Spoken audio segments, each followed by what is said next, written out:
அந்த குடும்பத்தினர் விட்டு கொடுக்காமல் தொடர்ந்து போராட்டங்களில் ஈடுபட்டு காவல் நிலையங்கள், ஸ்டேஷன் வாசல்ல போராட்டங்கள் இருந்து தன்னுடைய எதிர்ப்புகளை தெரிவித்து அரசாங்க கவனத்தை திருப்பி, ஏன்னா இன்னைக்கு நீங்க அரசாங்க கவனத்தை திருப்புறதுன்றது ரொம்ப சாதாரணமான விஷயம் இல்லை, ரொம்ப ரொம்ப கஷ்டமான ஒரு விஷயம்.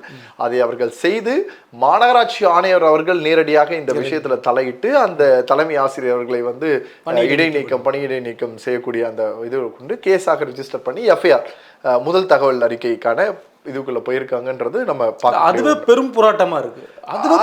அதான் சொல்றேன் இல்லையா, குரல் அற்றவர்கள் குரல் உள்ளவர்களாக மாறுறதற்கு இந்த சமூகத்துல பல பிரச்சனைகள் இருக்கு.